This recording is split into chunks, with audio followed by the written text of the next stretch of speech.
Good evening.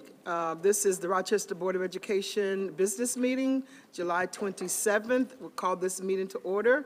And I'm going to ask if Willa wouldn't mind leading us in the Pledge of Allegiance to the flag. You'd be so kind to do that. I was already standing. Well, yeah. Everybody ready?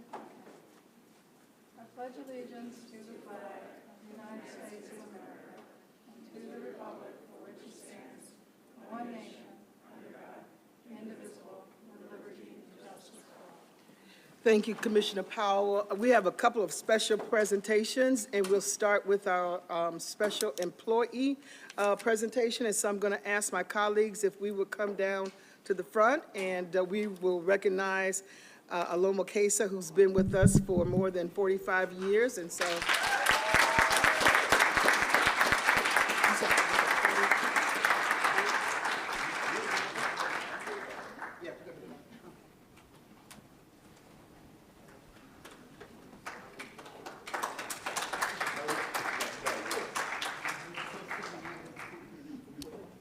How are you?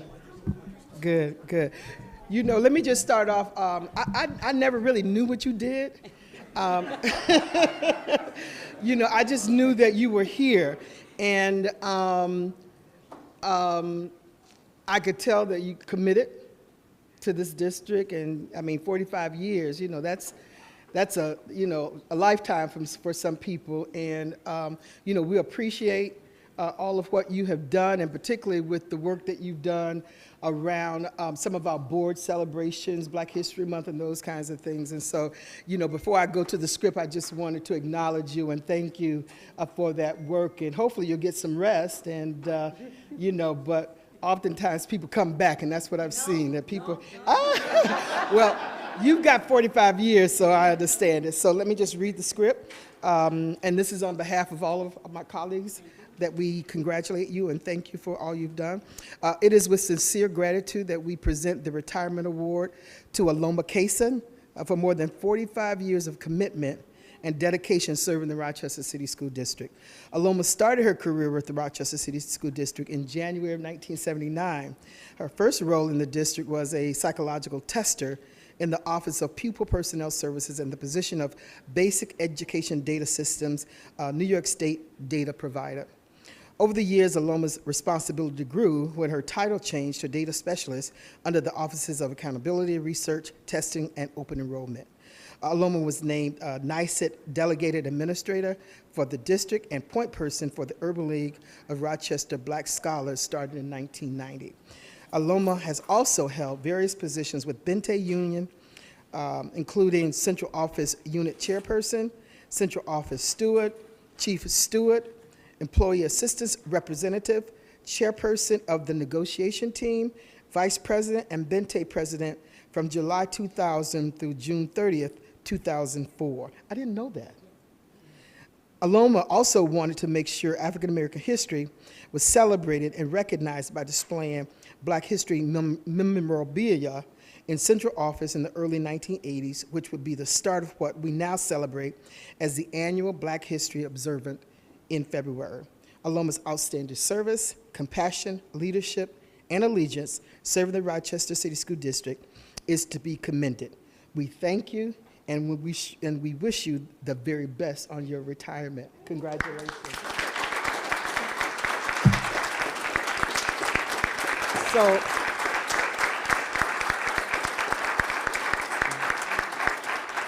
So let me just read this. It says, and you've got, I don't think I've seen an audience like this for anyone before, to tell you the truth, unless it's students. That just speaks to the great work that you've done in the district. In honor of your retirement, the Board of Education and Superintendent of Schools hereby recognizes Aloma Kesa in appreciation of more than 45 years of dedication and commitment serving the Rochester City School District, given this day, the 27th day of July, 2023. Congratulations again.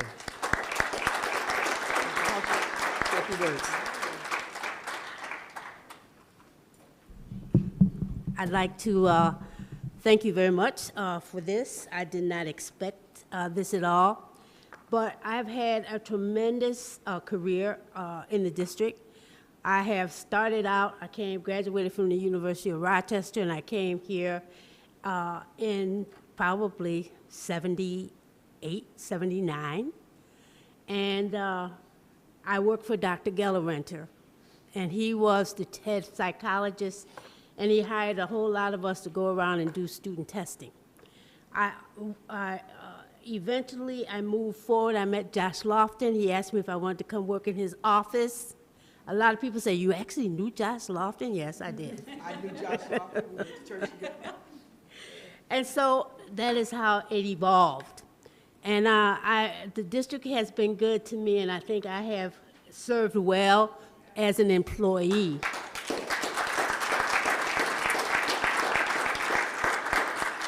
And so now I have a 93-year-old aunt, and so my time will be dedicated to her now. And so I really am very, very thankful for the years of service that the district has provided for me, and I really appreciate this thoughtfulness that you've given. Thank you so much.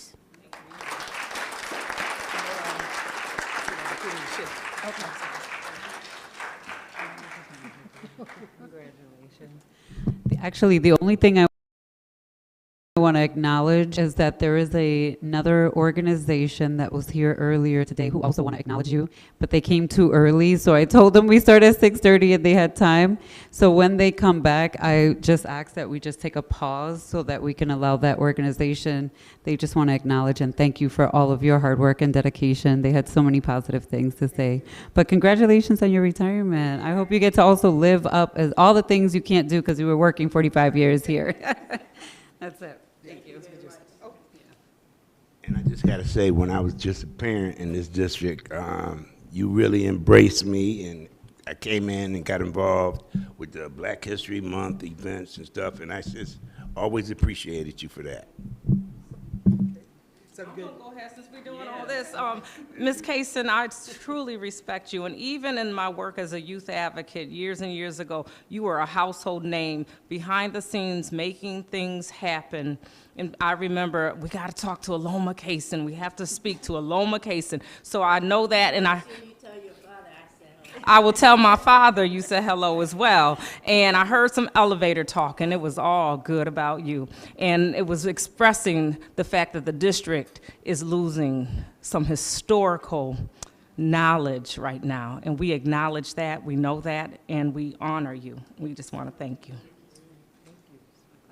Thank you so much for your service, and it's so nice to finally put a name with a face. And thank you for being a trailblazer in all that you've done for our district. Thank you. Thank you, thank you. Okay, well, we thank you very much, so very much. All right, God bless you. Thank you all.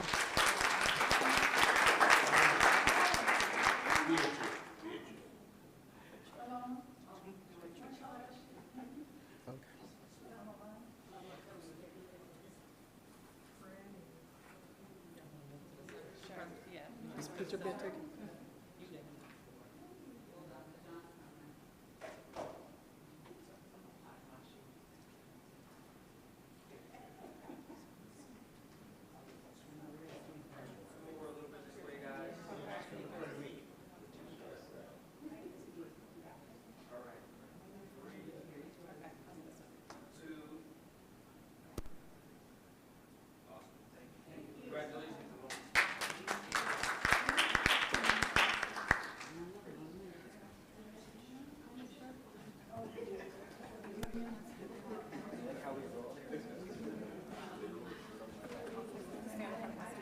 So when they come, we'll pause, but they were here too early, but they have a little plaque and stuff for her, so. I'll do that. Yeah, that's what I was saying, that's the Children's Institute. So we have a presentation from the New York State School Board Association, so I'm going to ask that representative to come forward. Thank you.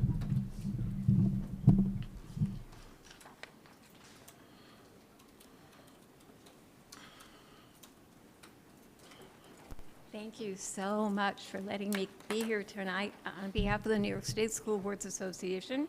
our president, Peggy Zuglaby, and the executive director of the association, Rob Schneider. I have 2 awards. You're busy people here, successfully busy people. 2 awards to give you. A brief background. Several years ago, NISBA wanted to come up with a way to create a program that would highlight or celebrate what we do and what we do with our children. Thus, Champions of Change was born. Our people meet and go over our eclipse, and they talk to schools, and they look for programs that are changing the world from within. And 2 of your programs were easy to say yes to. That's why I'm here tonight. Number 1 was your BIPOC program, and this one is a little dear to my heart. I like anything to do with mentoring. So, a great program. And the other one is your Rock Restorative program. Again, how wonderful to teach our children to heal themselves or to be the leaders of not fighting or not arguing. How wonderful. Can't say enough wonderful about it. So we have 2 banners, 1 for each program. Overkill, right? But no fighting. Are any of the people from those programs here? Yes, we have Please, come up. Deputy I would Superintendent. rather have you talk. I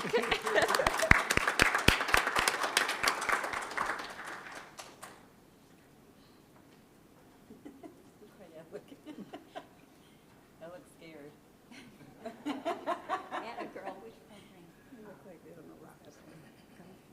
Just give them a brief overlay of what you've accomplished, or what you're accomplishing. Sure, thank you.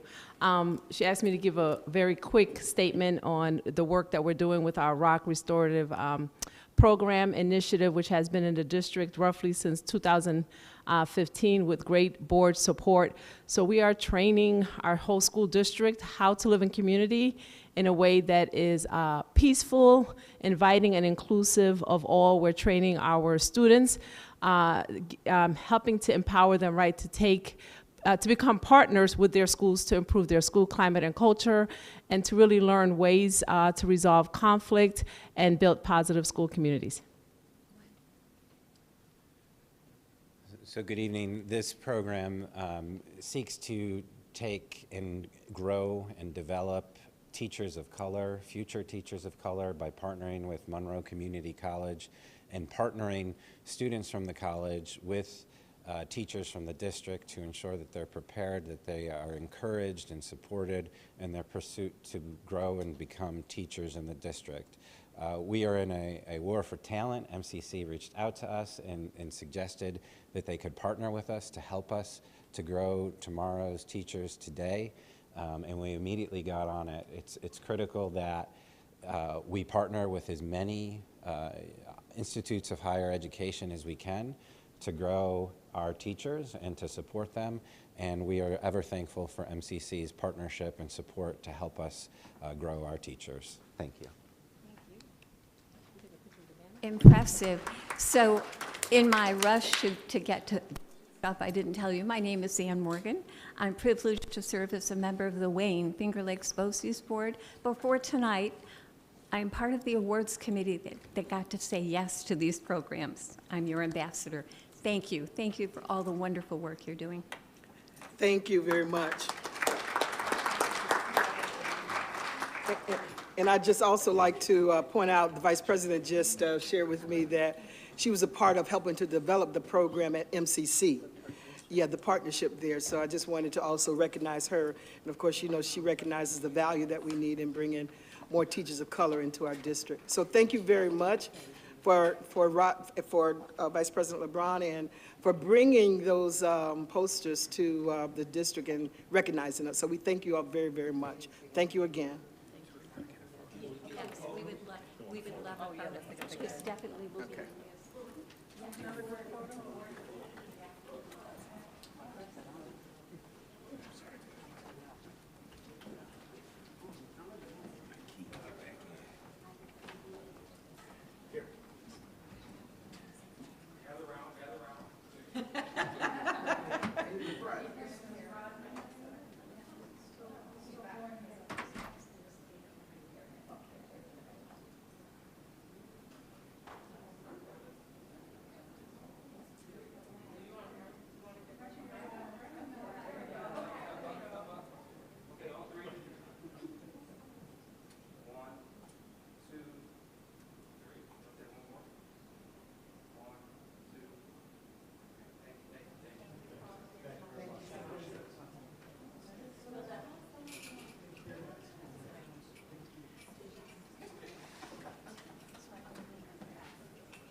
We'll talk about it, though.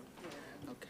So the next item on the agenda is the Board of Education upcoming events, and I'm going to have Rahima to announce those events. Rahima?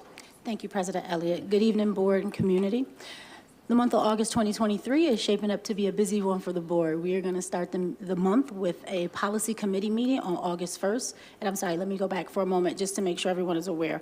All business and committee meetings for the month of August will occur at East High School in the Collaboratorium, which is at 1801 East Main Street. On August 1st at 5:30, the policy committee will convene. And then Thursday, August 3rd, the board will have its annual retreat. We will have a public hearing on a district-wide safety plan beginning at 5 p.m. on Tuesday, August 8th, which will be followed by the ESA committee in the special meeting for the consideration of resolutions. On Tuesday, August 15th, we will host the Contract for Excellence public hearing beginning at 5 p.m., followed by the Finance Committee meeting at 5:30. On Thursday, August 17th, the board will convene for a second retreat. Then on Thursday, August 24th, we will hold our monthly business meeting at 6:30. And the month will conclude with a final board retreat at 5 p.m. on Thursday, August 31st. As always, any speakers wishing to address the board may register by contacting the Board of Education at 585-262-8525 or by email at theboardoфeducation@rcsdk12.org by noon on the day of the meeting. The board continues to recruit for parent representatives on the following committees: Community Intergovernmental Relations, Policy Development, and Human Resources. Any parents, grandparents, or legal guardians of students currently attending the district who may wish to apply can do so at our webpage at rcsdk12.org/BOE Parent Rep. Thank you. Thank you, Rahima. I just want to just to point out to my colleagues that we have weekly board retreats in the month of August because we have, we're looking at to really develop SMART goals. We've developed those goals before, but they have not been SMART goals, and we want to make sure that we're doing those and have the time in order to be able to develop them so that as we move forward, we're able to monitor those goals within the district. I think previously we weren't able to do it. And so now, in a real specific way, but I think once we do these SMART goals, I think with people helping us, including our state monitor, we will come out with some good goals. So I'm looking forward to those meetings. The next item on the agenda is approval of the minutes from January 26, 2023. Motion. February 16th, 2023. Second. March 28th, 2023, April 18th, 2023, that's a special meeting. May 16th, a special meeting. And so I got a motion from who? Simmons. Motion from Commissioner Simmons and second from Commissioner Malloy. All those in favor of the acceptance of the minutes? Aye.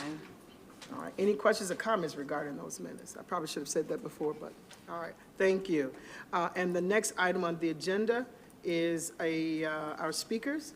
Before our speaker, the Children's Institute person is here. Can we just have Yeah, so I understand the Children's Institute person is here to want to award Aloma? Yes. Yep, that's you. So we're asking you, Come on up. I know, we already gave her the award, and I said someone was here, so if you want to come up to the podium real quick. and I Aloma, know. if you want to come up. Yes, come on up, Ms. Aloma. And I don't know if we asked if you had family here to come up, but if you want family with you, okay.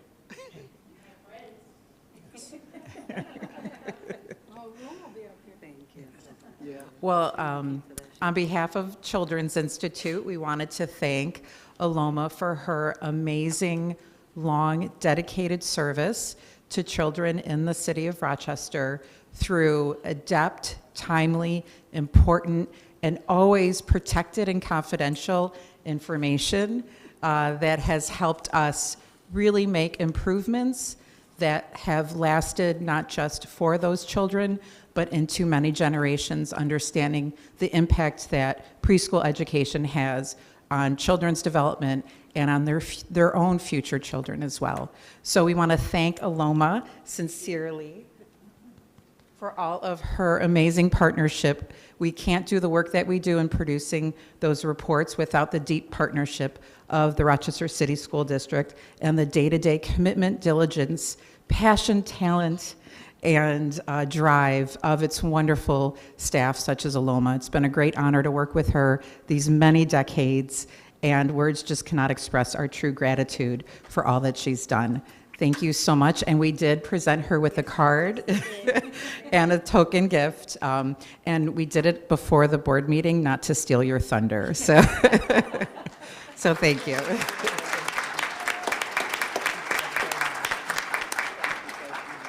Thank you. There's another one too. So we have a couple of speakers for tonight. Beth Laidlaw.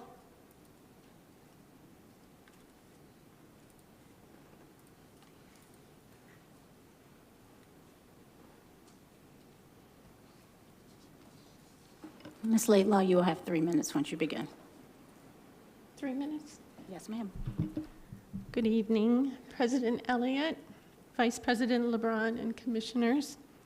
Thank you for the hours and energy you devote to our students. I am hopeful that this new academic year brings good things. My name is Beth Laidlaw. I've been a parent leader at school number 5 and school number 50 and SOTA. I'm a proud mom to an RCST graduate. Through Rock Acts, I rallied and lobbied and testified in Albany this year for the Solutions Not Suspensions bill.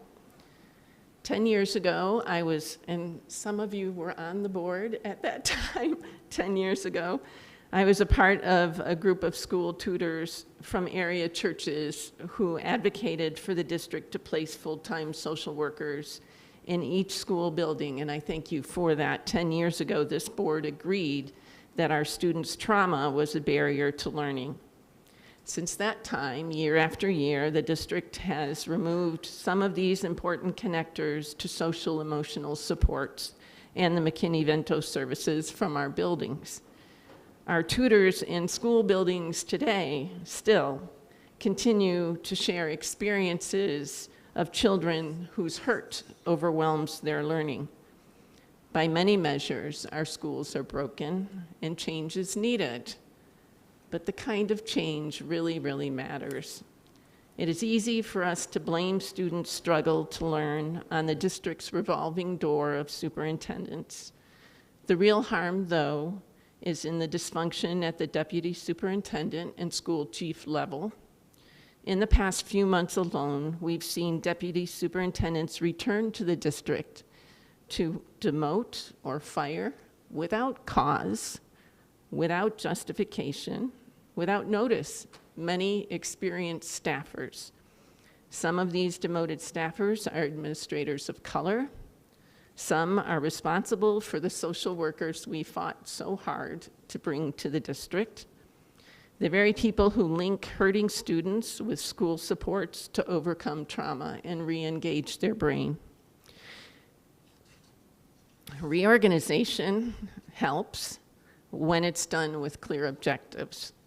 Reorganization harms when it brings on additional turmoil by removing decades of experience and connections to community resources. It harms particularly when reorganization tears at the district's network of social workers. The consequences, yet again, are fewer resources for our students to learn and to lean into when they arrive at school hurting and not learning. But I am hopeful. I voted for half of you, and the rest of you I've been talking to for 15 years. You have it in you to investigate these hiring and firing anomalies. You can do the work. I know you've got the passion and the energy for it. So it's just a plea, really, that you investigate the demotions and the firings so that we don't lose the decades of experienced staff and connections to the community. Thank you. Thanks for your time. And the next person, are you still here? Glad you're still here, Aloma, because Andrew McGowan wants to pay tribute to you.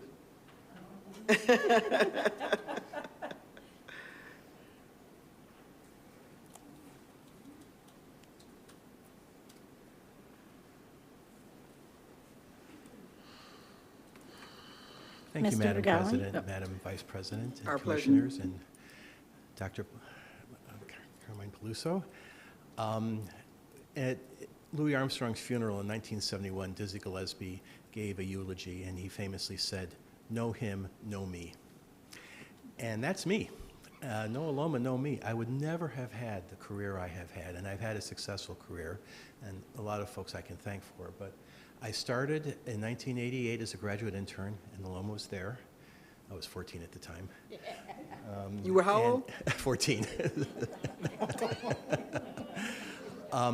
But I have witnessed since 1988 Aloma Kaysen quietly going about her work. You don't see her fingerprints. She has had no ego about this. She has immeasurably helped kids, and we've helped kids more often than the community gives us credit for. And if I can editorialize for a second, the community has to get out of this making us the favorite scapegoat of Greater Rochester. That's not helpful, and it's not true. We do better than we're often given credit for. And a big measure as to why we have has been Aloma Kaysen, and I just wanted to publicly thank her for, and it's not just me, so many of us have benefited from her wisdom. And if you are inclined and she has the time and you seek her advice, take every word she says as gospel, including the words and the. Thank you very much. Thank you. Aloma.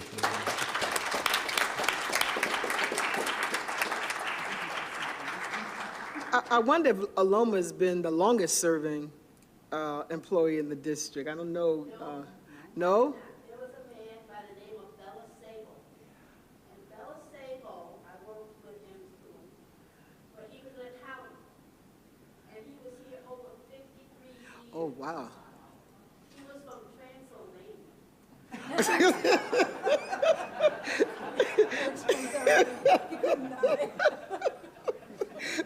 Yeah, I won't go on record saying what Willa said, but yeah. Wow, that's amazing. That's amazing. Well, thank you so much.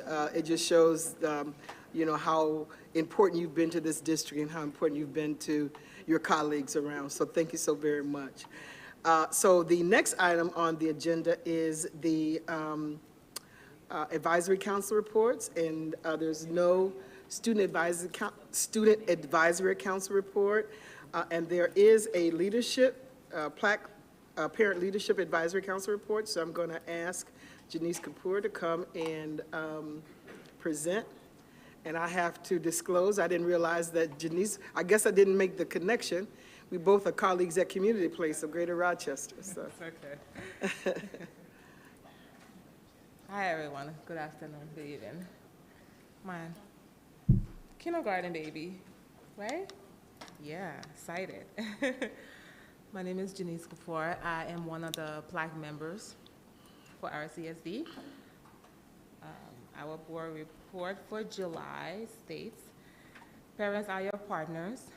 The parents of the students of the RCSD school district belongs to every decision-making table because parents are the only decision makers in this city that matters when it comes to where our children get their education in or out of this district. We want to thank the administration for the meetings. We look to working together at the end of June with Deputy Turner, Deputy Strickland, Chief Evans, and Superintendent Peluso. Plaque leadership team members include Catherine Boroff, Monica Graham, Rebecca Hetherington, and myself, Janice Bohr. Plaque liaison to the Office of Parent Engagement, Michaela Wall, was also able to join. We decided the process by which norms of collaboration will be defined. Communication, equity, and transparency should also be the top of mind so that staff is prepared to support the work of elevating parents' voice from every part of the district. We look forward to working along with you. On July 7th, the Plaque leadership team hosted the first leadership meeting of 2023-2024. There were 16 new parents who opted in to be part of the team. Our next meeting will be the Plaque Leadership Team Retreat. We're meeting in person with Zoom option on August 12th from 11 to 3 p.m. Topics will include finalizing the calendar for this school year to include a rotating calendar for the executive team and planning strategies for our large group collaborative projects.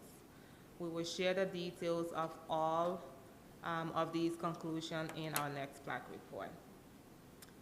Our next leadership team meeting is August 14 at 6 p.m. via Zoom. Leadership team meeting will be held on the second Mondays at 6 p.m. and that was voted on by 2/3 vote from our team meetings. One of the first events that we held was a roundtable this fall in the first ever special education fair, which is being put together by the leadership of CPAC. The district-wide parent group meeting focused on students in special education. We're proud of this group for making the leap and look forward to seeing a successful event with the full support of the district on September 9th at school number 33. Detail will follow. We want to thank the administration for including a member of Plaque Leadership Team in the RCSD Strategic Planning Steering Committee. Ginny Spore represents the 17,000 students of the district at the July 26th opening of the committee. We appreciate the support, the opportunity to collaborate in this work, and the report back was impressive. We want to thank the Board of Education for the invitation of a Plaque representative to attend the August 3rd board retreat. Rebecca Hetherington, who represents Plaque, for the professional development opportunity. As we begin the new school year with the new team members and begin to encourage parents that are new to the district to work together, we want you to get to know them as well. We ask parents, what is one thing that you think the RCSD must know about what it's like to be a parent of an RCSD student? These are some of the responses. Whitney Brown said, she's a parent from Soda. I like to say that it's hard being a single parent of 2 teens going to a city school. I know that a child's life who live in urban areas suffers more mentally because of the racism they face every day just for being Black. Fitira Jones said, it's fun as well as challenging being an RCSD's parent. Catherine Bourad wrote, she's school 58, anytime a parent has a deal with central office, it is frustrating and confusing. Brianna Jones, school number 4 said, to desire but not achieve more for your children is a true struggle. We all want an effective infrastructure for them all, but yet it is not being obtained. Hope for improvement, but there are some wonderful teachers that exist within the district that makes a real difference. So I want to thank you for your time. And again, if there's any questions or concern, Plaque contact is plac@rcsdk12.org. Thank you. Thank you very much. I'm going to ask for a motion to go into executive session to discuss matters leading to the appointment, employment status of a specific individual, collective bargaining, and/or to discuss matters of concern with the general counsel. Motion. Moved by Commissioner Vice President LeBron, seconded by Commissioner Simmons. All those in favor? Aye. Aye. All right. And we'll go right over in the room over there. Is that room over here available to talk? Because it's just one particular thing. Yep.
Good evening. We are back. We have reconvened into open session, and so we will continue with the agenda. We will go to board reports. Excuse me, we'll go to the, board reports, but I don't think there are any board reports for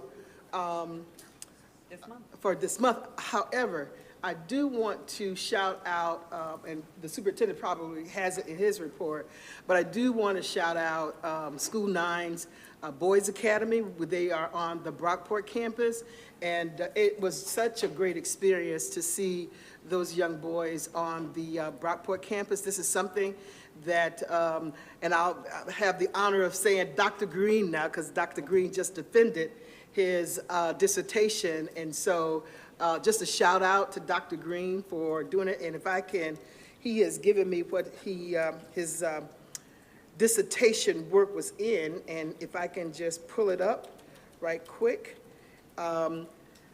Effective programs and supports for high school graduation of boys of color, perspectives of parents, male graduates, and educators. So that was his dissertation title. So just a shout out and a congratulations to Dr. Green for defending his dissertation.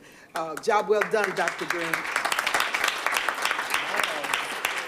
But we got an opportunity also, the superintendent and I, to meet the vice provost at Brockport, and looking forward to continued working relationship, and maybe in the year 2033, like they said to us, or 2034, when they were introducing themselves, they will consider Brockport as a place that they want to go to college. But they were having a great time out there. Okay. Okay, so that's my report. Oh, and so yes, I was so excited, Sean. I'm sorry. I saw you coming up there. I'm like, what is Sean coming up here for? Right? He doesn't have a report, but he certainly does. So let me just turn it over to Vice President LeBron and have her to make a motion. Thank you, President Elliott. And just a reminder to the listening audience, the Finance Committee meets every other month with the agreement that our CFO presents the finance report on the months that we don't meet at the board business meeting. So CFO Farr, please come on up, and then we'll need to vote on the finance report and the change order reports for April through June.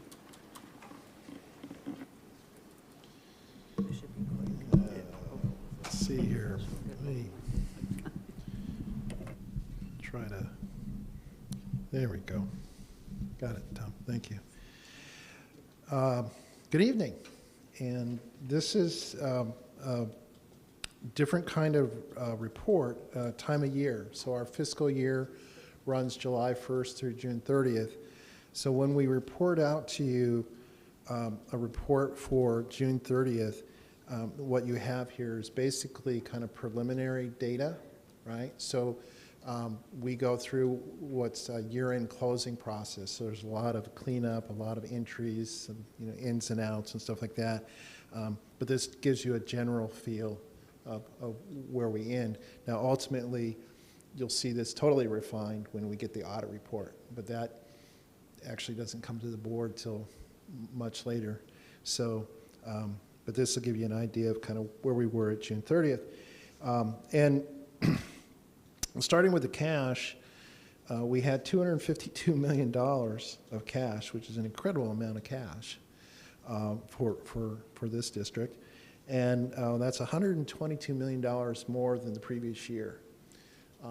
And so part of this is when we talk about cash coming and going and you compare it to a prior year, depends what payments you would, in this case, the variation, some of it deals with getting revenue cash earlier in June that maybe last year came in July, right? So, so while we're comparable, $122 million more than last year, there's some variation in there. Going down to bottom of page 1 of the report, section C, this is where we highlight changes to revenue projections based upon certain transactions occurring. So we have been getting some large stop-loss reimbursement payments. So we're self-insured for health insurance. but up to a certain amount, we have insurance policy behind that. So if we get large claims in, then the insurance policy kicks in, and that's what's occurring there. As I've mentioned in previous years, that's a lot of money, and that's good, but it's not really good because it means that we've got employees who employees are their dependents who have some serious medical issues, so that's not good. Earnings, interest earnings on investments continue to be robust. So there's another $970,000 when you got $252 million of cash and interest rates are high. We're doing quite well there. Going to page 2, you'll see the special aid fund.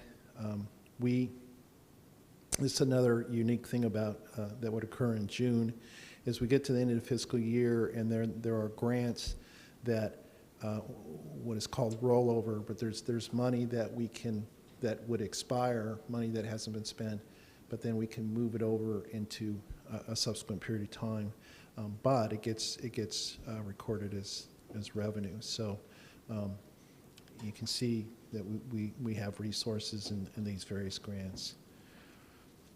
Going down to the lower part of page 2, projected revenues, general fund, we're estimating $829.6 million, which is $3.3 million more than the budget, or 0.4%. So as I've stated in the past, the goal that we would want to target is we want to be plus or minus 1%, preferably plus, but not exceeding 1%. We want our budget estimates to be good. So 0.4 is good. So so we're doing well there on our revenue estimates for the year. If you go to the top of page 3 and you look at the general fund, you can see that as of June 30th, we had $60 million of available appropriations. Now, as I said earlier, we're going to be going through closing, so there'll be invoices that'll get applied and certain expenses that'll get charged out of there. But that's still a fair amount, and that is actually 7.1%. So that'll come down, but it's still we're carrying a lot of items in the budget that actually don't get expended, and so that's an issue that we need to continue to work towards in future budget years. And I think we made some improvements for this 23-24, but as we look to 24-25, we're really going to need to tighten that up, because we don't want to budget for things or positions that we don't expend when money is extremely going to be very tight for 24-25. Going down to the middle of the page, we're dealing with the stimulus money, starting with CRRSA funds. We're $24.5 million, and now that is going to be expended by matching that amount of money up with expenditures in the general fund that are eligible to be charged against that, so that we can expend the remainder of that grant, and that is actually happening right now as we speak as part of the year-end process. And then we have a final report due for those funds in October, but we'll be spending the summer cleaning up, reconciling, and documenting. There's a lot of documentation that we have to do behind those funds. You can see if you slide over the ARP column, available appropriations, $107 million. So those are funds that we're going to be working, we have allocated towards this year's budget, 23-24, and we'll be spending those funds over this school year. That's an incredible amount of money. So if we end up with funds along the way, we will be matching those up with general fund expenses over, well, let's say next spring, so that we will eventually end up spending all those funds as well. Going to page 4, capital projects. This is just a summary where you can see what we, how much money we have and how much we expended. So in the month of June, we had spent in what we call our cash capital account, $85,000. And the bond money, debt we've previously issued, 1.9 or close to $2 million. And then if you go down to H, the section H, you can see what we're spending money on. I'll note that the first item there, facilities, plant security. So we continue to spend money the board had allocated previously to improve security systems. In the building, we're also obviously working exterior to the building as well. School food service fund, we ended, well, they're always working a month behind, but so as of May 31st, the fund had a surplus. If you backed out any potential transfers that money we had set aside if they needed it, we backed that out, there's still $1.4 million surplus. And we'll see, because there's a lot of year-end accounting and reconciling for reports that we file with the federal government for food service reimbursement. But it was a very, I think any measurement, it was a very successful year for food service. And if there's any questions. Yeah, I do have a question. Going back to page 3 with the 194 million that we still have, so has that been encumbered to ensure that we're spending it? I know that this is as of June 30th, but looking at the revenue summary, can we spend that by the end of by October? Or is there an extension on that? Well, no, so what the remaining revenue, that is kind of a sub-account. That is actually a cash flow based, so it's on a reimbursement basis, so we spend it and then we have to file for it. So what it tells us is we're tracking behind. The real matching number would be above it, the section above it where it has the 131 million. So that's the number. What it says is we've spent we've encumbered or expended, and we haven't filed and gotten the cash reimbursed for. The 131 million. Yeah. Okay. So and that breaks down. 131 breaks down for the 24 million for CRISA and the 107 million for ARP. The 24 million we're in the process of. We've identified expenses that we will match up for the general fund, so this grant will be expended, and then the 107 million is allocated into this fiscal year, and we have a budget behind that. And the board, part of the board approved budget, there was a tab for the ARP budget, so we'll be working to spend those funds on the items listed in the budget, but it's still a lot of money. I mean, that's a lot of money to spend in 1 year, so that will always be a challenge. But what I would say is to the extent that there's money that doesn't get expended through the school year, we will end up, like what we're doing with CRISA funds, we will match it up with some expenses in the general fund to finish off the expenditure of the funds. Thank you.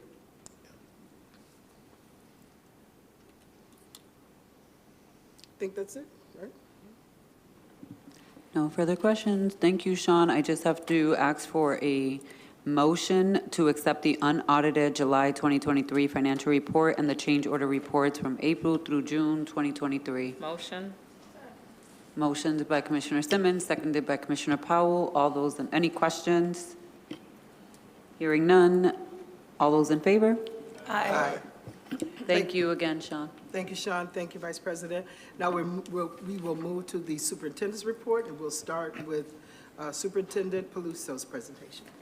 Thank you, President Elliott. Good evening to you, Vice President LeBron, board commissioners, our families, staff, students watching us on YouTube, Facebook, or any other social media streaming. I want to start in our report today to actually pick up where our Chief Financial Officer just left off. I'd like to spend a portion of this evening providing you an update on the fiscal and programmatic progress we have made as part of the ARP and CURSA monies we have received from the federal government. As I've mentioned, next year we have the difficult task of reconciling our expenditures without the aid of these federal stimulus funds, and I want to provide you with an update on our spend down plans as we move forward. I am happy to report that CURSA spending is essentially complete at this time, with the exception of any contracts that will end in September. This chart is just a reminder that the figures represented on this slide are as of June 30th, 2023, and are inclusive of our indirect costs and benefits. And you'll see here our original CURSA and ARP amounts and the initial total of $284 million that we had initially. When I reported to you in May, our CURSA closeout plan was underway. This has been in the process since December of last year. We're in the process of moving eligible general fund expenditures from the 22-23 school year into CURSA to fully expend the grant. At this time, we are projecting that we'll create a general fund savings of approximately $20 million, which will increase the fund balance by that amount. ARP spending continues as we enter the final year of the grant, and as you know, ARP is much larger than what our CURSA was. So the district has developed and started to implement an ARP contingency spend down plan, which will go into full effect in September. This plan will replicate the process and procedures from the CURSA contingency plan. It will include freezing new spending in ARP in September, reconciling the grant appropriately, and then moving eligible general fund expenditures into ARP, just as we're doing now with CURSA. We will be able to provide a projection of this amount closer to the end of fall, when all expenditures in ARP have been encumbered within the grant.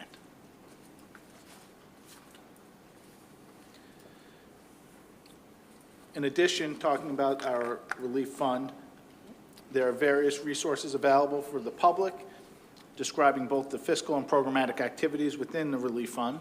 We also will have our stakeholder engagement committee meeting, just taking place next month on August 24th, 2023, that people are welcome to join, and you could see more information on the website. A summary of Discovery. Students are getting ahead of and staying caught up in the Summer of Discovery programs. I'd like to highlight two of our programs in addition to our trip out to Brockport. Sport camps have been going on at the Franklin since July 5th, where some of our students are serving as mentors to younger athletes. In just 1 week alone, the district offered boys and girls lacrosse, baseball, softball, tennis, swimming, basketball, and golf. And at Edison, we're keeping our students engaged and learning through our CTE camps. Students are learning how to fly a drone, take photography lessons, and participate in esports, and even do some animation. I look forward to hearing and to continue to hear about the exciting stories our students are having and the enjoyment they're having through our Summary of Discovery program. I do want to take this opportunity to just offer a reminder, and we'll have many meetings in August, and we'll continue to offer the reminder that that Friday, August 11th is the deadline to make any changes in children pick-up and drop-off locations for the 23-24 school year. This will help guarantee transportation on the first day of school. If parents need to make any changes, we ask that they contact their child's school no later than August 11th. Just to remind families, the first day of school this year will be Wednesday, September 6th.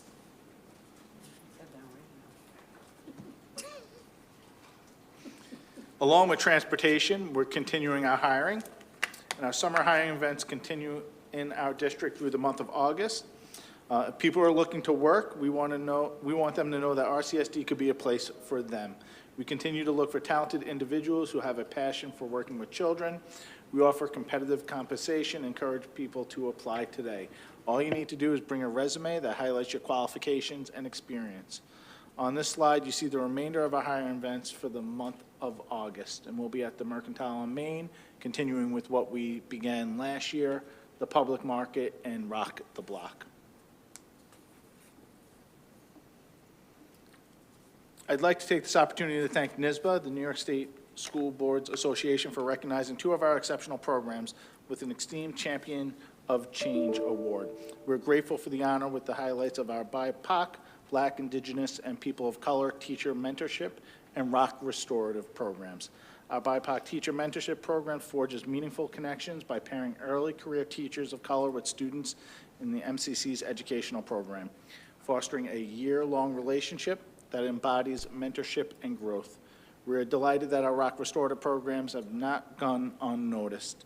They stand as a testament to our unwavering commitment to teach peace, equity, social justice, and academic excellence. So congratulations to both of our winners and for being recognized this evening. 2023 Rochester Teen Film Festival. A documentary that was filmed by students from Edison Tech have been selected as a finalist for the 2023 Rochester Teen Film Festival. The film, Nursing Shortage in America, is one of the 8 finalists that will be shown in the film festival on Thursday, August 3rd at the Little Theater. The film was selected from many entries around the United States. Students interviewed 3 nurses from Rochester Regional and worked with an English specialist to help with some of their writing. One of the students who worked on this film will be attending Roberts Wesleyan in the fall to pursue a nursing degree. I look forward to seeing the screening of this film on August 3rd. Go E.T. Bills training camp at St. John Fisher, they're back again. And I see Commissioner Adams is already in Bills mode. So thank you for the Buffalo Bills for creating unforgettable moments earlier today for our students enrolled in the Acceleration University at St. John Fisher University. As part of this enriching experience, students learning on campus this summer had the incredible opportunity to visit training camp today. Our students eagerly waited in one end of the end zone, hoping to catch a glimpse of their favorite players and get some autographs. The generosity of the players like DeMar Hamlin and Von Miller welcoming our students to witness their practice sessions up close exemplifies the power of a community partnership and nurturing the dreams and aspiration of our learners. So thank you to St. John Fisher and the Bills.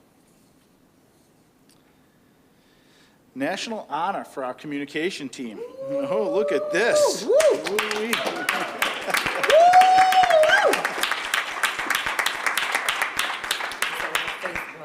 I'm saying. Congratulations. Our communication team does a really exceptional job telling the stories of the amazing work happening every day in our district. And these incredibly talented individuals were awarded for their efforts. I would like to congratulate Chief Marisol Ramos Lopez and her team for receiving 2 national awards.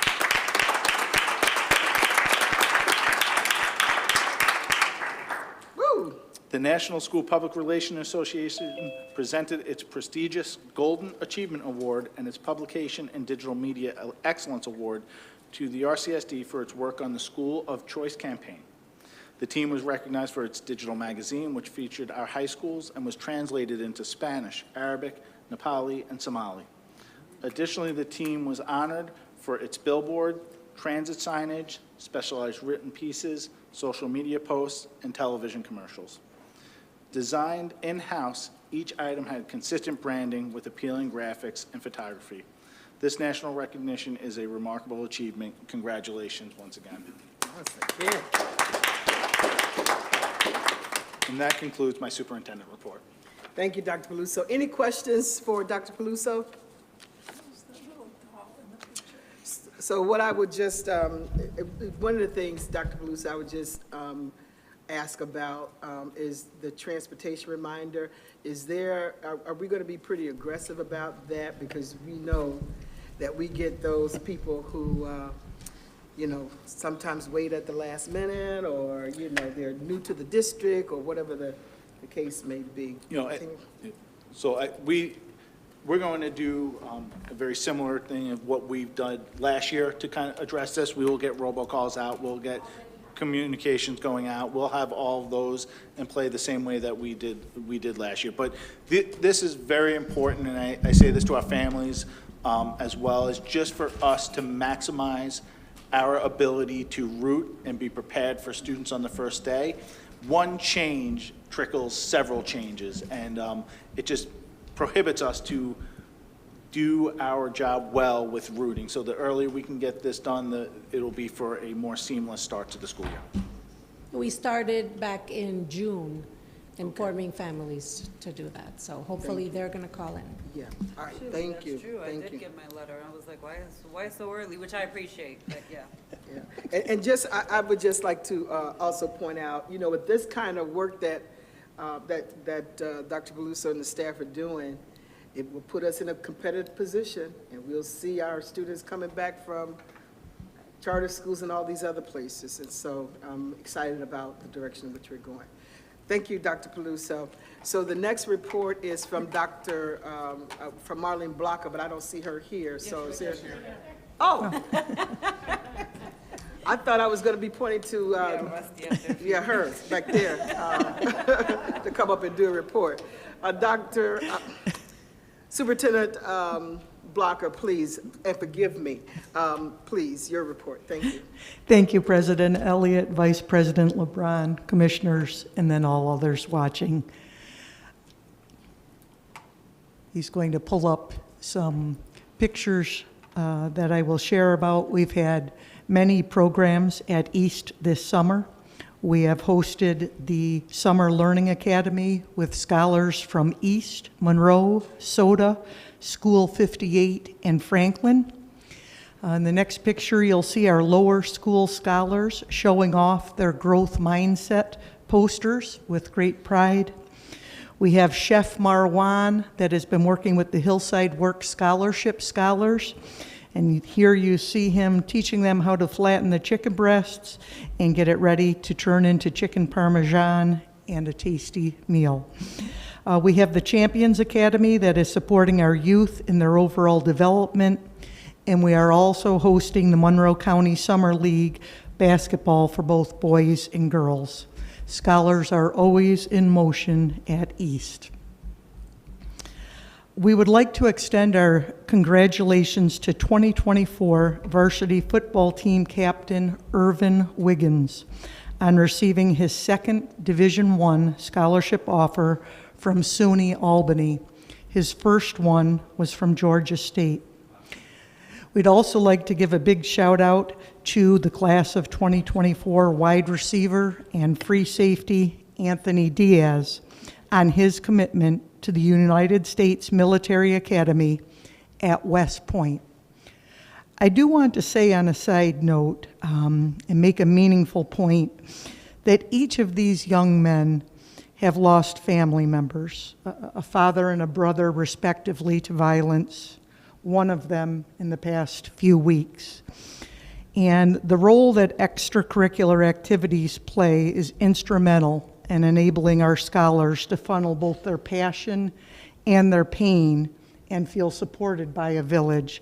So I just can't thank enough the RCSD board for the many lines that you provide for our kids to have support in all areas, whether it be clubs or athletics or the marching band.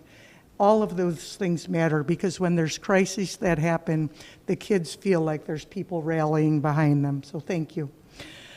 Our next one is a picture of high school sophomores from Hattiesburg High School in Mississippi that visited Rochester recently with their church group. One of their service projects that they conducted was weeding the stadium beds. That stadium was built and donated by the North Winton Village Neighborhood Association, and you see the new principal, Ed Muscadri, out there to thank them for their support. As a community school, we recognize the importance of providing a multitude of services to our scholars to meet the needs of the whole child.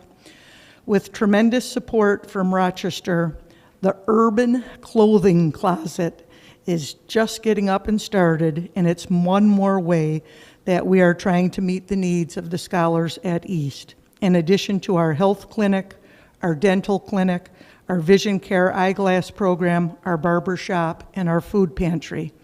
We'd like to give a special shout out to Rival Kicks and Frank Nitti for providing items that we know our kids are going to be eager to secure for themselves from the Urban Clothing Closet.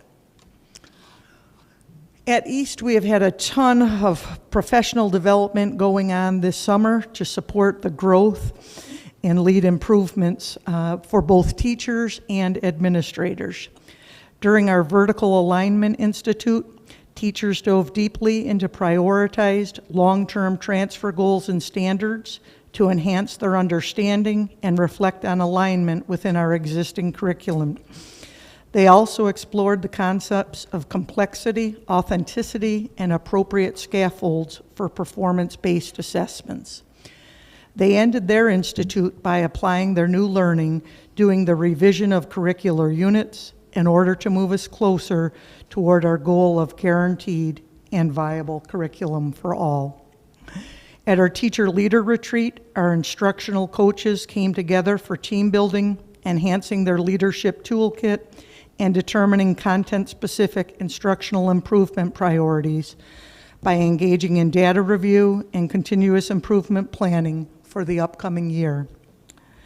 Several staff from East and the RCSD engaged in the youth mental health first aid training, preparing to deal with the increase in mental health needs of our scholars.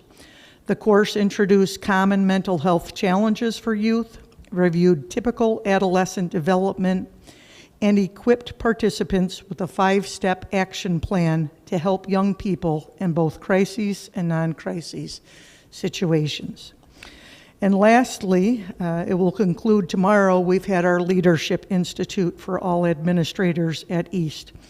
The administrative team has been reflecting on and enhancing their skill set in a multitude of areas, such as distributed leadership, metacognition, the 7 habits of highly effective people, authentic performance tasks, why authenticity matters, teacher evaluation and feedback, and then lastly, we are getting anchored into our action planning for our school-wide focus areas for improvement for the 23-24 year. Great things are continuing to happen at East with the collective efforts of our community partners in the RCSD. We look forward to celebrating our August graduates very soon, and I can't wait to give an update on that. That concludes the East EPO report. Are there any questions? Any questions to Superintendent Blocker? I think I see. Is that you, Commissioner Adams, on that last page? The hat. How did I know? Yep, the hat. Thank you. Thank you very much, Superintendent Blocker. So I'm going to ask for a motion. We've got, if you go down to the agenda 24, we have let me get down here. The Human Resource Committee Chair that we want to discuss, and I want to move it from 24 to next, whatever that number is. And so we want to have a conversation about it, but need to have Vice President LeBron here because she's going to be leaving around soon. So is there a motion? Motion. So moved. Oh, second. I'm sorry. Is the motion just to revise the The agenda? motion is to revise the agenda and move new business up. Thank you. Yep. All those in favor? Aye. Aye. Any opposed? All right, so we're going to discuss the Human Resource Chair, and so I'm going to turn that over to Vice President LeBron. Yes.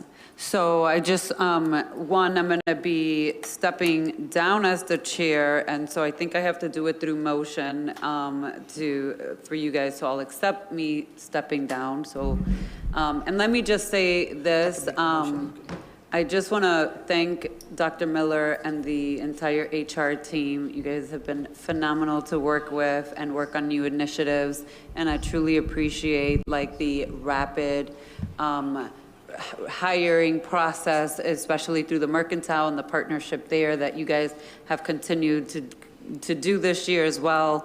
There's no other reason other than I currently chair both finance and human resources. It's a lot. I've also transitioned jobs and so forth.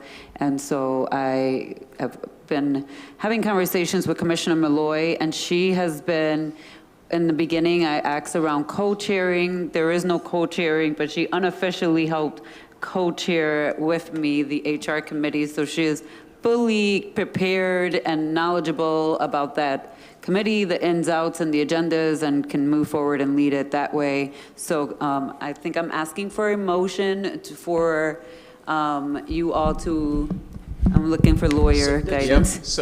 Is it okay if the vice president do it, or do I need to do it? I think maybe the president wants to introduce it. So it's a request to be excused from duty, as it pertains to chair, President LeBron, Vice President LeBron being the chair of the HR committee. And Yes, so I've got some language here. Okay, perfect.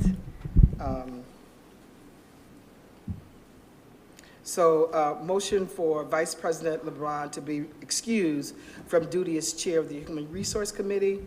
And do we need to? So you vote on that first, and then I think Motion. you can make, yep. All right, is there a second? I motioned, Commissioner Adams, second. Any questions or comments relating to for Vice President LeBron to be excused as chair of the Human Resource Committee? Hearing none, all those in favor? Aye. Any opposed? All right, so is there a motion? I'd like to offer a motion to appoint Commissioner Malloy as chair of the Human Resource Committee. Motion. Moved by Vice President LeBron, seconded by Commissioner Adams. Any questions or comments relating to this motion? Hearing none, all those in favor? Aye. Any opposed? So Commissioner Malloy, we thank you. Congratulations for taking on this role. Looking forward to having a conversation with you around it. And the HR committee has, because our budget is probably 80% human resources, then, we've got to make sure that we're spending that wisely. So congratulations. And I think your first meeting is sometime in September. Yep. All right. So congratulations. Thank you all very much. So we will move on to the resolutions. Let me just get there. So consideration of resolutions. Can I get a motion for resolutions 28 through 30? Is there a motion? Moved by Commissioner Malloy. Is there a second? Second. Any questions or comments related to resolutions 28 through 30? Okay, I think I had a question, but I think it's all set up. Let me just go into, all right. So, all those in favor? Aye. I'm going to oppose resolution 29. All right. Is there a motion for resolutions 31 through resolutions 44? Motion. Second. The administration would like to amend Resolution 40 to remove David Burgess as one of the names. So is there, can I get a motion to amend Resolution 40 to remove? I'll move that. Second. Willa has moved it. Commissioner Malloy has seconded. Any questions or comments relating to that amendment? Hearing none, all those in favor? Aye. Any opposed? Thank you. So going back to the resolutions, did we, motion, can I get a motion for resolutions Motion. 31 through 44? Second. Moved by Vice President LeBron, seconded by Commissioner Simmons. Any questions or comments related to resolutions 31 through 44? So I did have a question with regard to the amendments. Let me just get there. So can you explain a little bit, Superintendent, to Dr. Miller, why do we have these kinds of amendments? What are some of the reasons why we have to amend these resolutions? Like, for example, here's one where the amend termination to be a resignation in lieu of termination. So just give me some ideas of why we have to make these amendments. I will let Chief Miller go, but I'll start with just saying, if you'll see some of these around retirement dates, you'll see some of these around appointment dates as people are determining finally when they could potentially be resigning from a position and starting. Sometimes those dates originally approved don't become the actual dates, and that's where we come and amend the resolution that was originally passed. Some of it is, once again, we get these around retirements for benefits as well, where you'll see a change of dates. But Chief Miller, did I miss anything, or would you like to add anything? Yeah, that's accurate. I'd add that sometimes we're able to, these are largely to the benefit of the employee. For example, we were able to convince one employee to switch tenure areas to go into a more challenging to fill area like special education. So she switched. I was going to ask about that one. Yeah, so that's greatly to our benefit when we can do that. Other times, you know, there's an employee, there's a group of employees in this group that perhaps aren't fully certified. You'll recall we hired teachers without full certification and gave them action plans and supported them, and perhaps they didn't do what they needed to do, and so we would need to end their employment, but we didn't want to put a termination on the record, and at the last minute they decided to resign in lieu of termination, which is to their benefit, and certainly something as a district, as an employer, we would want to do. So given the end of the school year, some of those are there. So in the case that you were just describing, where there was a resignation and then there was an ultimate appointment, the resignation was in Resolution 29 and the appointment is in Resolution 38, why couldn't we just have transferred her to that position? Why did we have to go through that process? So if you look at 29, she's listed at the bottom there, closer to the bottom, from School 3. And then she's picked up in Resolution 38, being appointed to the special education, excuse me, to the home hospital, as a home hospital teacher. Sure. So you have to, because you're changing tenure areas, there has to be the board action to do that. Okay. Thank you. Sorry it took me a second on that one, but yes, changing tenure areas. Okay, all right. Thank you. Commissioner Patterson? I have a question while we're at it. We just mentioned certifications. Are we going to receive an update at some point in time relative to the employees or teachers that aren't certified, you know, when they began, where they're at? Like, is there going to be a report that we're going to receive? Yeah, we could do that through HR committee, or I can make it part of our August work sessions in terms of some data that I can present during that. Thank you. You're welcome. Okay. Any other questions or comments?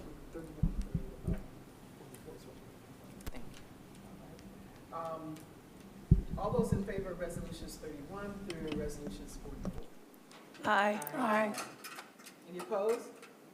All right, thank you. All right, thank you. Is there a motion for resolutions 45 through 49? So moved. Second. Moved by Commissioner Powell, second by Commissioner Malloy. Any questions or comments related to these resolutions? So I have one on Resolution 46. 46. So here's my question. It's in the executive summary. So why does CCSI have to do the anti-racist curriculum project when most of the SSOs are of color?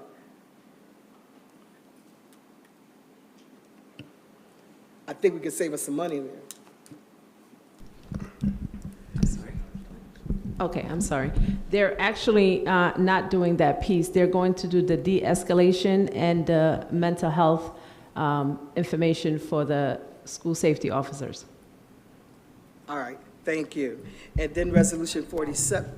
I'm sorry. So there will not be, that will not be part of this. It's part of the training, but it's not done by CCSI. Okay. Do we know Okay. who's going to do it? But they're listed under there as, it's listed, if you look at the overview on the additional information, that's included there.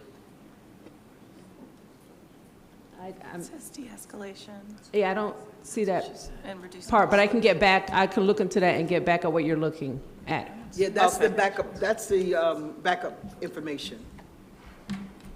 Under overview, number 2, it says the anti-racist curriculum So project. under the administrative content, Because the anti-racism curriculum sits in CCSI's organization. but that's just dumb. So it sits under their umbrella, but they're not the facilitators that's- of that work? Yeah, it's- Okay, have we identified who the facilitators It's of the work? anti-racism It will be project, the project curriculum itself. project that has now moved under CCSI out of Pathstone. Gotcha. Okay. CCSI tried to do that over at Baden Street, right? You got 90%, 95% people of color over there. In order for us to get some of their money, they wanted us to do diversity training. Dumbest thing I've ever heard, but that's just me. All right, so, all right, thank you. So, question related, question on Resolution 47 with regard to, this is an additional $15,000, and so can this be explained? I think I saw what it's for, but if I can just have it on the record.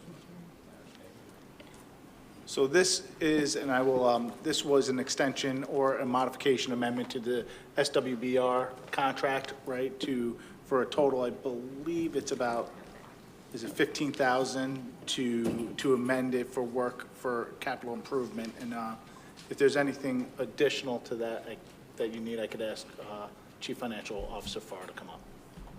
No, you approve that, Sean, that we don't need to go through another process with this? This is Resolution 47, the additional 15.4. I know it's ultimately with the superintendent, but you keep the records, so. I just want to make sure we're going through the right process.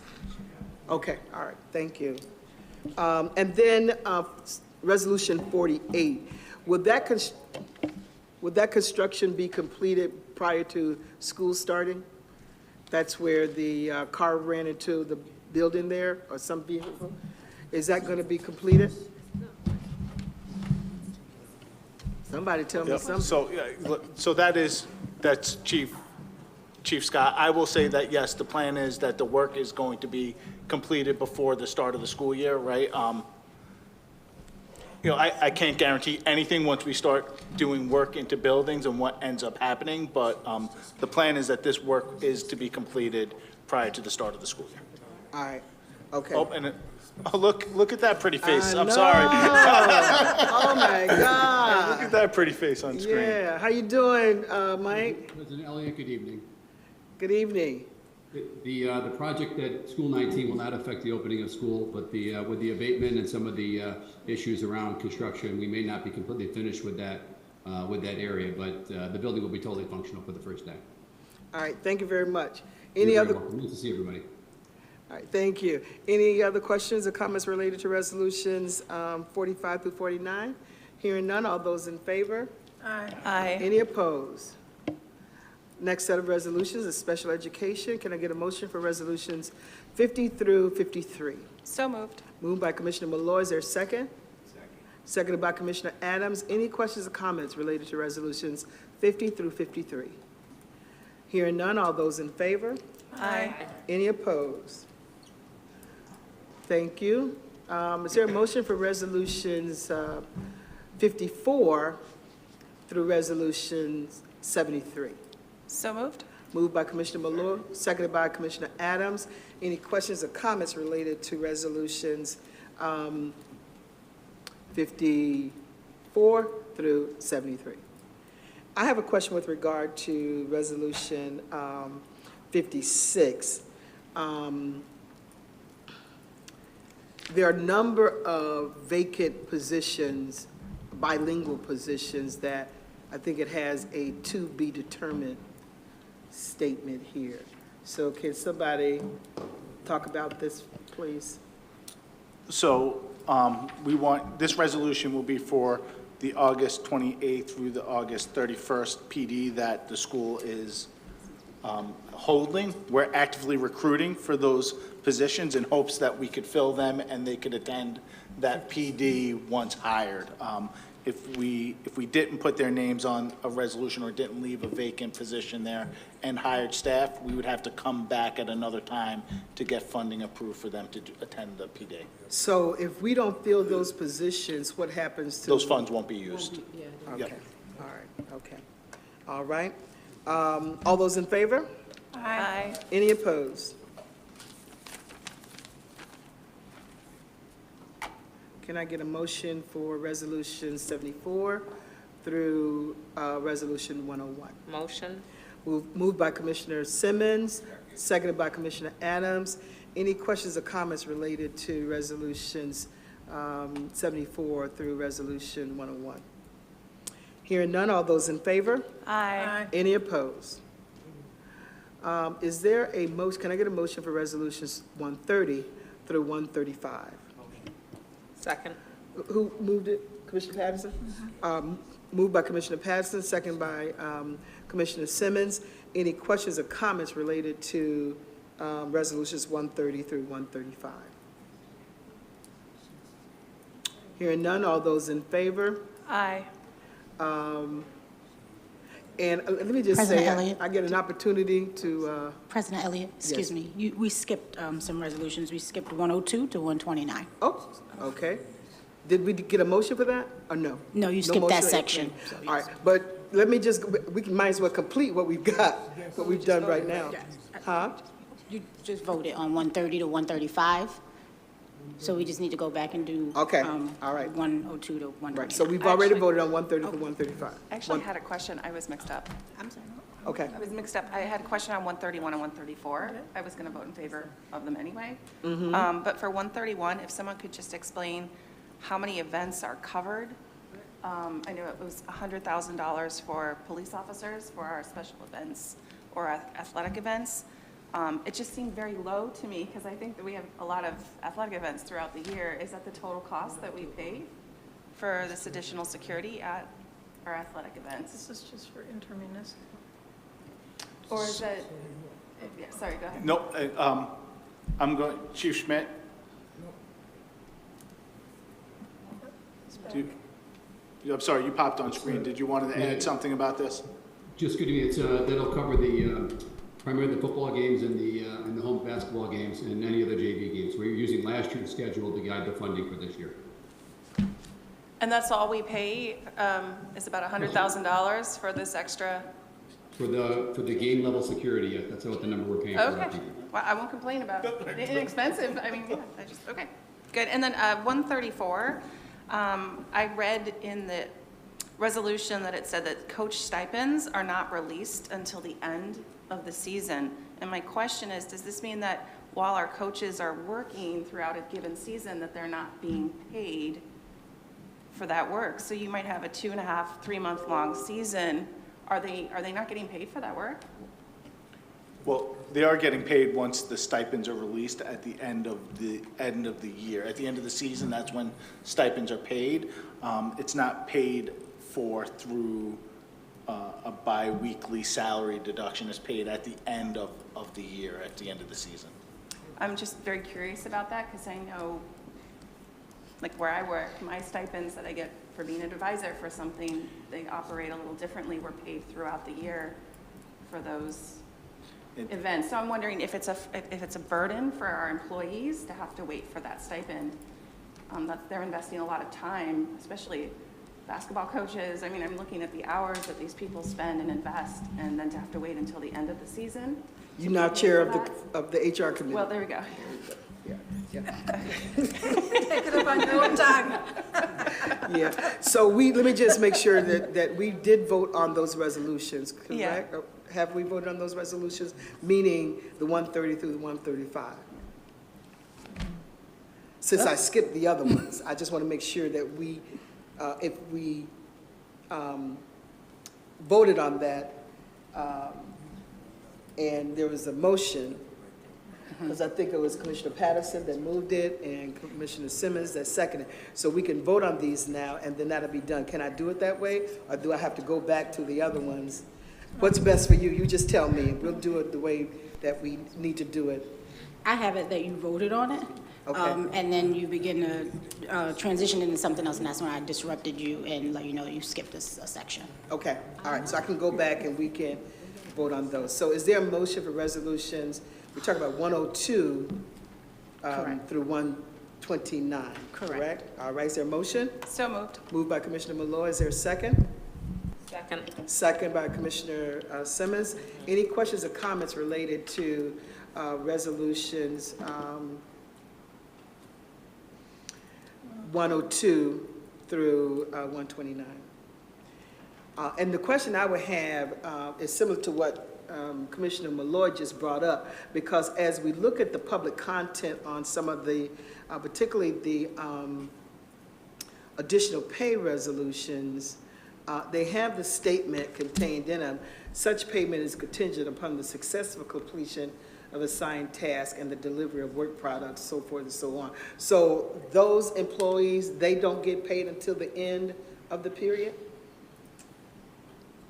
So with our teachers and teacher hourly approved, they could get paid when they submit their hours. So if they did 10 hours over the course of 2 weeks, they have the ability to input those 10 hours to receive it in their paycheck. So Okay. it's upon completion of the hours, yes. Okay, all right.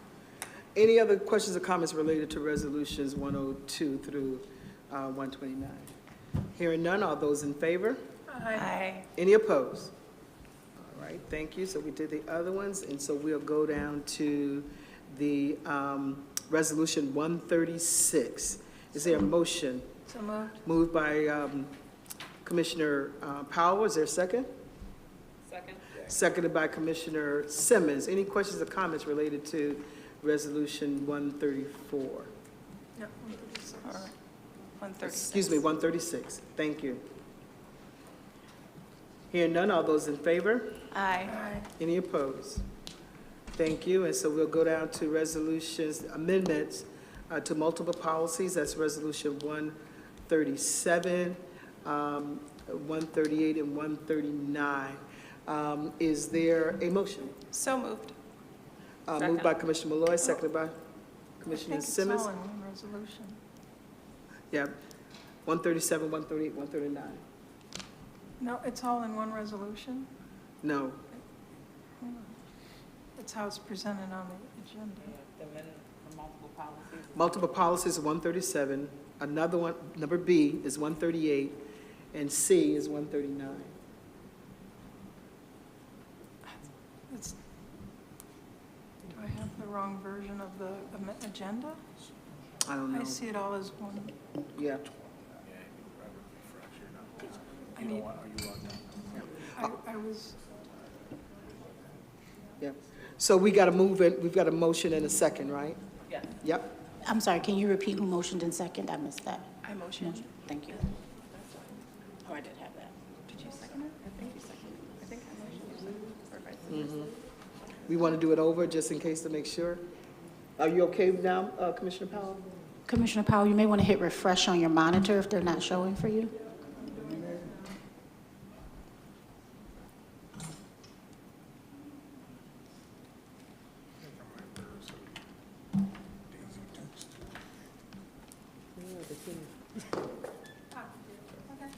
now I see what everybody else sees. All right. So we don't need to ask about any questions about this. Maybe the 137, do amendments to multiple policies, if you want to comment on that. Commissioner Powell? Only that we've been through the usual process. Okay. We have no speakers or anyone asking questions or challenging these policies. It's been through first and second readings. Got nothing to add, thank you. Thank you. All those in favor? Resolutions 137 through 139. Any opposed? Thank you. And we'll go down to the second readings, and I'll turn it over to Commissioner Powell with regard to policies.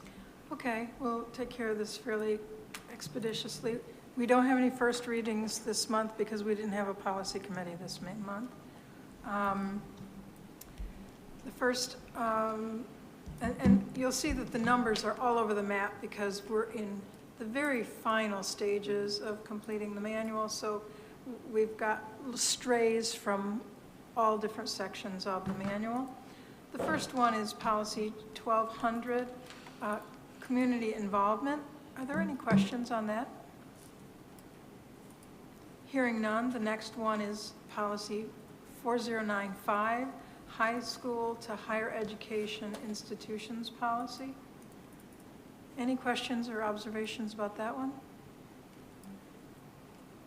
Hearing none, the next one is policy 4327, alternative and homebound instruction. Any remaining concerns on that? Policy 4710, grading systems. No questions? Yes? Can I interrupt for just one moment? Yes. If we go back to policy 4095, maybe I've missed it. Is there language in there? You know how we've talked about the vision of a graduate. I forget what we call it. Portrait, thank you, of a graduate. I feel like, you know, that because that's going to be developed and that's going to serve as a North Star for what we want to see in our students, like benchmarks that demonstrates readiness. Should there be some language in that pursuant to portrait of a graduate that we are also working with students, you know what I mean?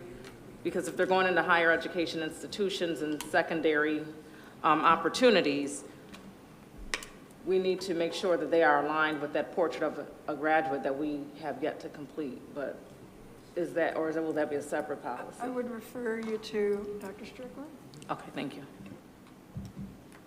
Ms. Dr. That's a great question, Commissioner Simmons. I would say because that has not been fully established as of yet, we probably should not include it in, include that language into the policy. However, you know that these are revolving cases where we look at it year after year. Right. That would be a situation where we would bring policy 4095 back up and say we now have this language from the strategic planning process to actually include moving forward. So this would be the appropriate place for that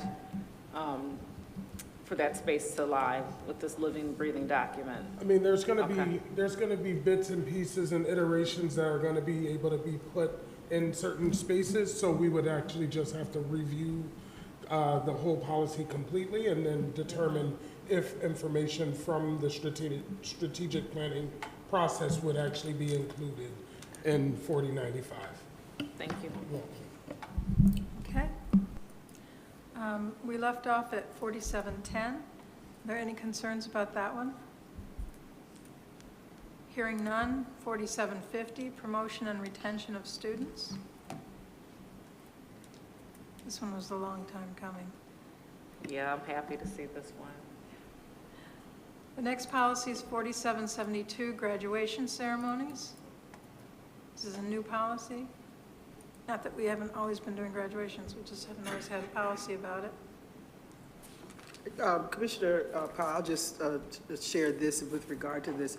When I was attending some of the graduations and, you know, the kinds of concerns that we were having with some of our parents, somewhere down the line, we may need to look at revising that. I'm not asking that that be revised now, but with some of the behaviors, I'm hoping that we don't have to make some decisions, but what we saw last year, we just cannot afford to have that to continue for our future graduation ceremonies. So I just wanted to note that right here.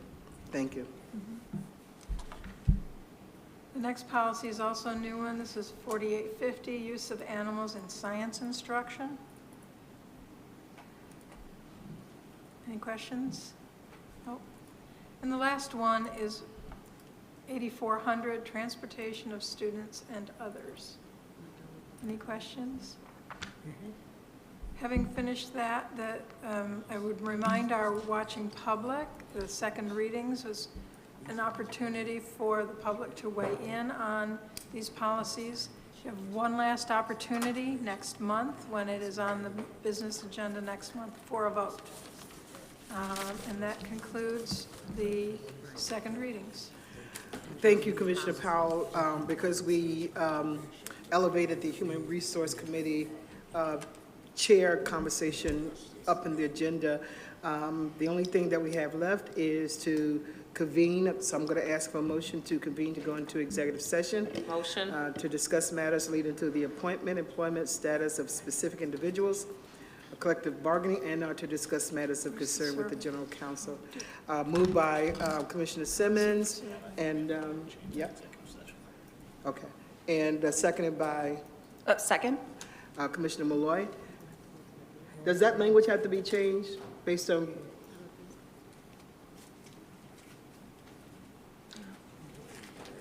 We are going in to discuss a personnel matter, but we're also going to be discussing something else in executive session. I think if it's what I'm aware of, it might be a matter that's exempt pursuant to law from public disclosure, So we're good? Yeah. All right. And then we also, to Commissioner Powell, we have to do the survey, right? On that point, I don't see the link in our agenda. I wonder if that could be fixed while we're in survey. executive session. And The survey agenda, if you're signed in, it's in the executive content For section. goodness sake. Okay. Yep. Right. It's So two- we will, two things. after we do the survey, we're going to go into executive session, and we will adjourn from that location. So for right now, I would say good night. Thank you for joining us, and we will see you in August at some of the committee meetings. Do we need to say all in favor? Those in favor? Aye. There we go. Any opposed? All right, thank you.